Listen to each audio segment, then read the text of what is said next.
मिरान्धस्य ज्ञानाञ्जनशलाकया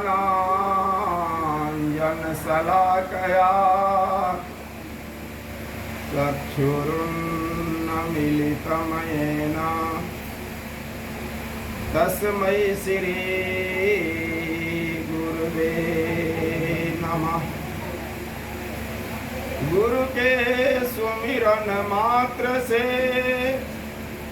नासत विघ्न अनंत, ताते सर्वारंभ में ध्यावत हैं सब संत।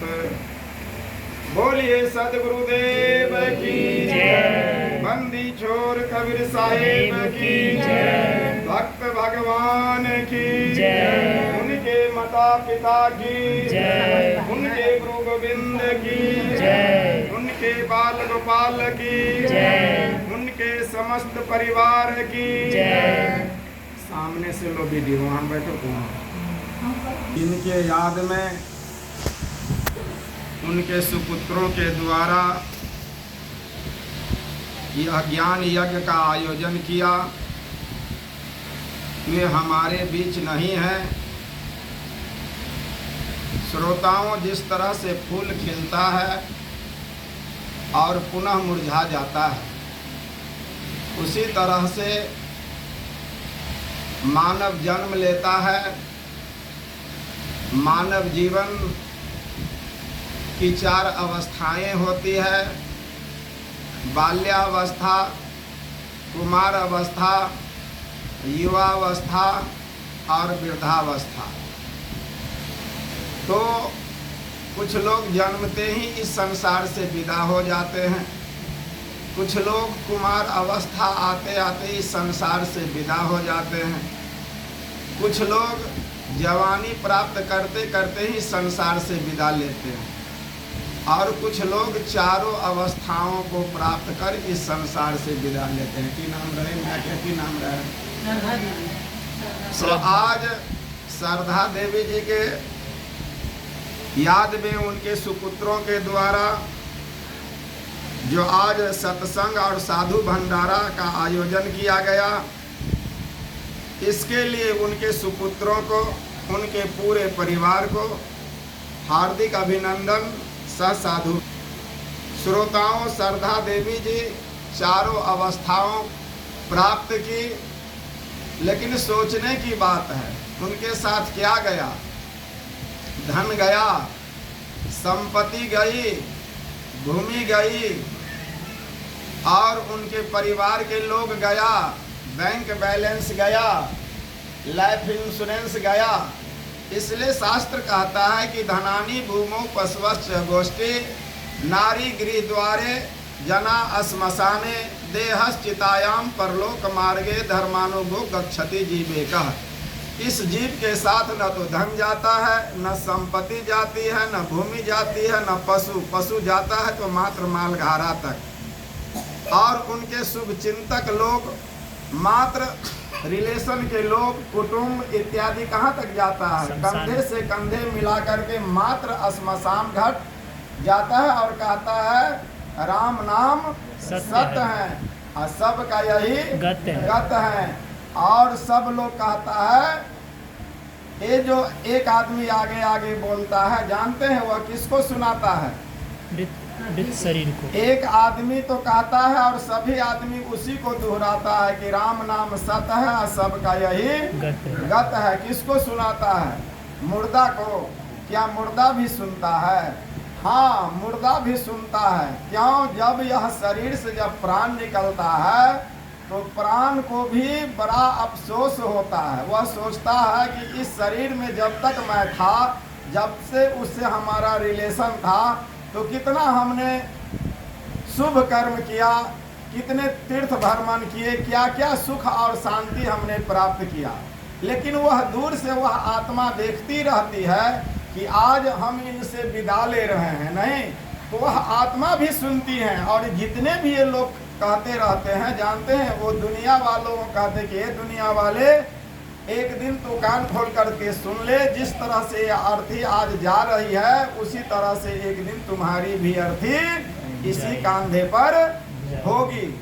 तो विचार कीजिए, शुभ चिंतक लोग श्मशान घाट तक गया, देहश्चितायाम परलोक मार्गे धर्मानुगो गच्छति जीवेकः। इस जीव के साथ एक धर्म ही गया। धर्म किसको कहते हैं? तो बने जो कुछ धर्म कर ले यही एक साथ जाएगा। जहाँ तक मेरा ख्याल है, मैं तो यहाँ कम से कम समझ लीजिए 25 वर्ष से आ रहा हूँ। गुरुदेव के साथ भी कभी कभी आते थे। तो ये जो है हमेशा साधु महात्मा को हमेशा यह सेवा करती रहती थी, और आज भी मास्टर साहब करते भी रहते हैं। हमारे बीच में वो क्या नाम था, जुगेश्वर जी, ये सब मिल करके भी करते थे। तो देखिए, अपने हाथों से उन्होंने किसी साधु को या किसी भिखारी को या निस्वार्थ जो कहीं दान दे दिया, वह जानते हैं कहाँ किस बैंक में जमा हुआ? SBI में, सहारा में, ग्रामीण बैंक में या लाइफ इंश्योरेंस में नहीं। वह उस बैंक का नाम है परमात्मा का बैंक। जो कहीं निस्वार्थ देता है वह परमात्मा के बैंक में जाता है।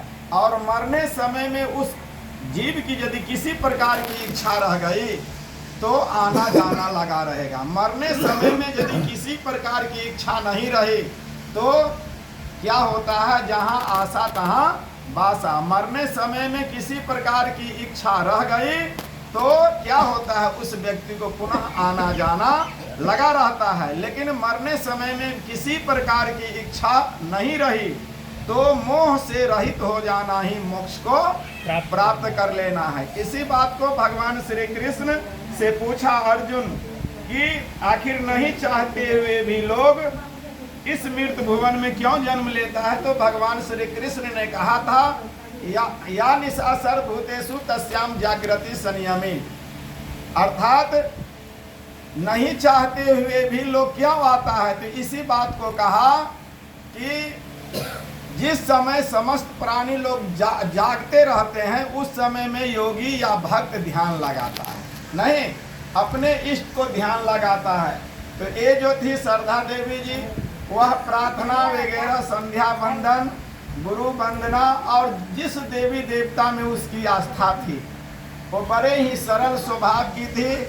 और मुझे जहाँ तक अंदाज है कि साधु सेवा में हमेशा लगी रहती थी। यहाँ तो धनाढ़ बहुत लोग हैं, बहुत लोग करोड़पति भी हैं, लेकिन जहाँ तक मेरा ख्याल है अगल बगल में कहीं भी आते हैं तो लोग चर्चा करते हैं किस फूल में कैसा सुगंध है। फूल खुद नहीं कहता, लोग खुद उसकी बड़ाई करते हैं। तो ये साधु सेवा हमेशा करती थी। कोई भूखे दुखे भी आ जाते थे तो हमेशा सेवा करती थी। और पिछले साल भी मैं आया था तो साधु सेवा काफ़ी की, भंडारा वगैरह किया। तो कहने का मतलब आज उसकी चर्चा हो रही है। इसलिए मनुष्य को चाहिए कि जहाँ तक हो सके कुछ समय निकाल करके सुबह और संध्या जब आपको फुर्सत मिले उस समय आप जिस मजहब में हो, जिस संप्रदाय में हो, गुरुदेव ने आपको जो नाम लिखाया है उस नाम को प्रत्येक दिन जाप करना चाहिए। हम आप जो भी कर्म करते हैं आप बगल वाली, बगल वालों, माता पिता, समाज से छुपा सकते हैं, लेकिन स्वयं की आंखों से आप नहीं छुपा सकते। यदि आप परमात्मा मानते हैं कि इस घट में है तो हमारे सुबह से और संध्या तक हम आप जो भी कर्म करते हैं परमात्मा इसी आंखों से देखते हैं। मेरिट एंड डिमेरिट, पाप और पुण्य, हम आप जो भी कर्म करते हैं परमात्मा सब अपने डायरी में नोट कर रहा है ना। इसलिए जाना तो है सबको, नहीं सबको जाना है। इसलिए मैं कह रहा था कि मानव जीवन की 4 अवस्था, बाल्यावस्था, कुमार अवस्था और वृद्धावस्था, ये 4 अवस्थाएं सभी लोग नहीं प्राप्त करते हैं। तो श्रद्धा देवी जी चारों अवस्था को प्राप्त की। और इसकी चर्चा हम नेपाल में जाते हैं, स्वेनगामा जाते हैं या जदुक वहाँ जाते हैं तो इस परिवार की चर्चा होती रहती है वहाँ नेपाल में भी। तो कहने का मतलब हुआ, मैं कह रहा था कि फूल खिलता है और फूल यदि वहीं झड़ जाता है तो उसकी कोई विशेषता नहीं। और उस फूल को यदि किसी माली ने तोड़ लिया और वह माली उसको एक धागा से संगत करा देता है तो उसका नाम क्या पड़ जाता है, बोलो? माला। वह फूल नहीं रहता। और वह माला किसी देवी देवता या महापुरुषों को गले का हार बन जाता है तो उसकी मर्यादा बढ़ जाती है, उसकी प्रतिष्ठा बढ़ जाती है, उसकी शोभा बढ़ जाती है और उसकी महत्ता बढ़ जाता है, नहीं बढ़ जाता है? इसलिए इस परिवार के श्रद्धा देवी से यह आप लोगों को शिक्षा लेनी चाहिए कि वह जो अच्छा कर्म किए, साधु को या समाज में सभी वर्गों से उसको कभी झगड़ा झंझट किसी से नहीं होता था, हम समझते हैं। वह बर्दाश्त करने की शक्ति उसके पास काफ़ी थी।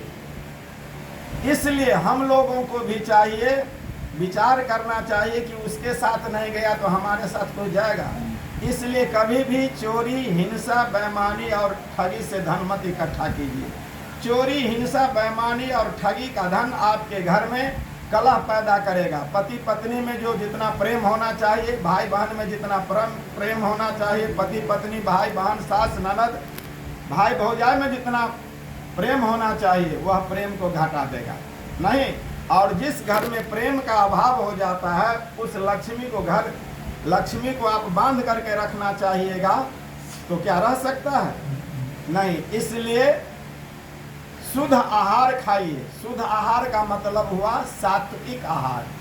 सात्विक आहार से जो बीज तैयार होगा वह बीज यदि माँ के खेत में ट्रांसफर होता है तो शतोगुनी बेटा बेटी पैदा होगा नहीं, और वह भगवान का भक्त होगा। लेकिन जो आदमी तारी, दारू, मछली, मांस, अंडा, शिखर, गुटखा खा करके जो बीज तैयार करेगा और वह बीज यदि माँ के खेत में ट्रांसफर होता है तो जानते हैं तमोगुनी बेटा बेटी पैदा होगा। इसलिए भगवान से कभी बेटा मत मांगना। बेटा धन संपत्ति को टुकड़ा टुकड़ा में बांट देता है। मांगना है तो सुपुत्र मांगो।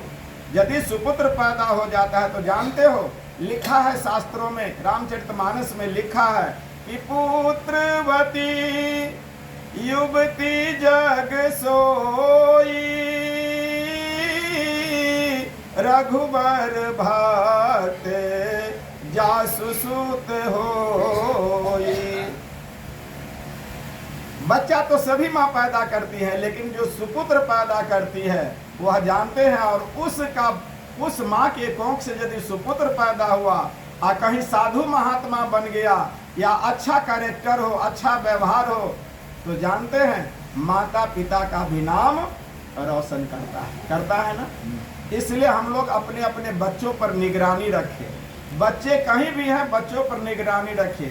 आप ऊंची शिक्षा तो देते हैं लेकिन बच्चों में संस्कार नहीं देते हैं। इसलिए घर का माता पिता प्राथमिक पाठशाला, आपका घर प्राथमिक पाठशाला, माता पिता शिक्षक और शिक्षिका, और उस घर में जितने भी छोटे छोटे बच्चे या बच्चियां हैं वह क्या है, छात्र और छात्राएं। तो विचार कीजिए, जिस घर में गुरु जी का आचरण अच्छा होगा, व्यवहार अच्छा होगा, उसका पेय पदार्थ और ड्रिंकिंग अच्छा होगा, उसका रहन सहन अच्छा होगा, उसका नकल कौन करेगा बोलो? छोटे छोटे उनकी पीढ़ी, उनके बच्चे, उनका जनरेशन उसका नकल करेगा नहीं। बच्चे जब रोता है तो उसको चॉकलेट या बिस्किट दिया जाता है, और उससे भी यदि बच्चा चुप नहीं होता है तो माता पिता झूठ बोलता है कि बाबा जी पकड़ लेगा। उसके मेमोरी में ये बात घुस जाता है कि बाबा जी पकड़ लेगा, तो एकाएक ब्रेक लेता है ना। अब उसके बाद मेमोरी में यह बात घुसा दी गई कि बाबा जी पकड़ता है। कोई संत महात्मा, साधु महात्मा या गुरुदेव कभी आएगा तो सब लोग प्रणाम करेगा, लेकिन बच्चा कहाँ भागेगा? घर की ओर नहीं। और माता पिता का ये विश्वास रहता है, ये श्रद्धा रहती है कि हमारे बच्चे भी महात्मा के चरणों में मत्था टेके नहीं, तो जबरदस्ती उसको गर्दन पकड़ के मत्था टेकवाता है। तो उसी दिन जब बाबा जी नहीं पकड़ता है, गुरुदेव नहीं पकड़ता है, साधु महात्मा नहीं पकड़ता है, उसी दिन माता पिता के प्रति अविश्वास हो जाता है। उसी दिन से बच्चा भी झूठ बोलना सीख लेता है, नहीं सीख लेता है। इसलिए बच्चे क्या करता है? देख करके, छू करके और चख करके नकल करता है। किससे? अपने बुजुर्गों से। इसलिए कभी भी बच्चों के सामने आप झूठ मत बोलिए।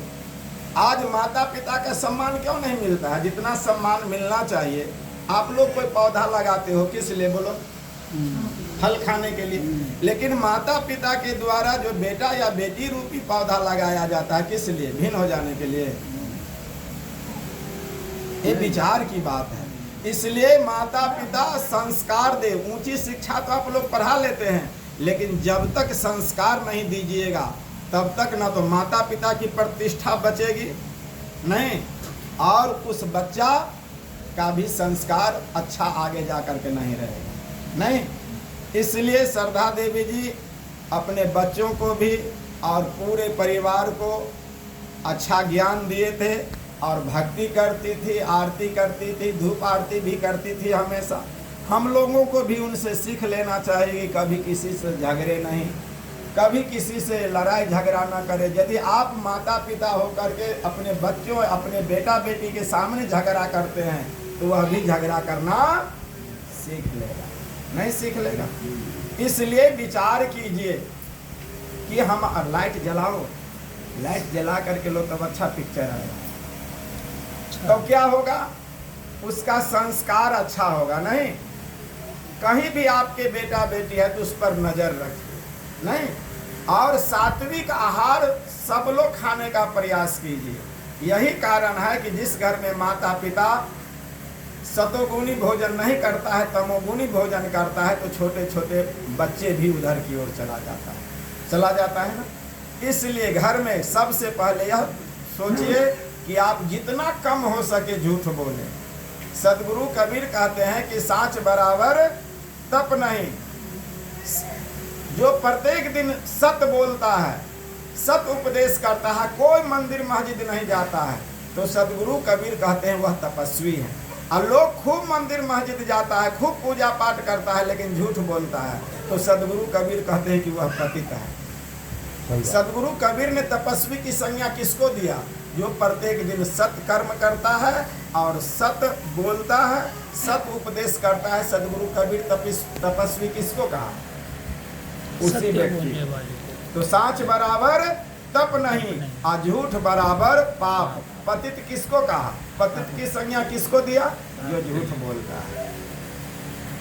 इसलिए आप लोग दीवार पर लिख देते हैं कर्म ही पूजा है। सुबह से संध्या होने तक आप जो भी अच्छा कर्म करते हैं, आपके व्यवहार से समाज में सभी वर्गों के लोग यदि खुश हैं, और कभी भी मंदिर मस्जिद आप नहीं जानते हैं, आपके व्यवहार से आपके घर में रहने वाले सभी लोग यदि स्वस्थ हैं, तो समझ लीजिए ईश्वर घर में सबसे बड़ा तपस्वी आप हैं।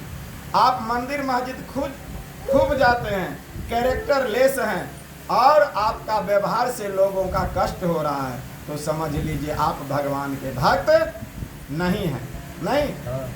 तो प्रिय श्रोताओं, आप इस संसार से विचार कीजिए कि क्या लेकर के जाएंगे। सोचिए, कुछ लेकर के जाएंगे? अपने हाथ से जो कहीं दान कर देंगे, प्यासे को जो पानी पिला देंगे, भूखे को भोजन करा देंगे, किसी व्यक्ति के सर पर यदि कपड़ा नहीं है तो उसको कपड़ा दे देते हैं, तो जानते हैं वही परमात्मा बैंक में जमा होगा। इस पर एक छोटी सी कहानी मैं कह देता हूँ, दान करने से क्या होता है। आप सब लोगों को ये कहानी याद होगा, मैं दोहरा देता हूँ। एक बार किसी महात्मा जी किसी नदी में स्नान कर रहे थे, तो कथा पुरानी है, काफ़ी पुरानी है। महात्मा जी क्या किया, अपने कमर का जो कपड़ा था उसको खोल करके दे हाथ मांजने लगे, पिट्ठी वगैरह रगड़ने लगे। तब तक में लड़कियों की कुछ झुंड आ गई नदी के किनारे स्नान करते हुए। महात्मा जी जब कमर में अपना कपड़ा लगाने लगा, नदी की तेज धारा के कारण उसका जो है वस्त्र दह गया। लड़कियों का झुंड देखा कि महात्मा जी बाहर आएंगे तब तक हम स्नान करेंगे, और महात्मा जी देखे कि लड़कियों की झुंड आ गई है तो और पानी में चले गए।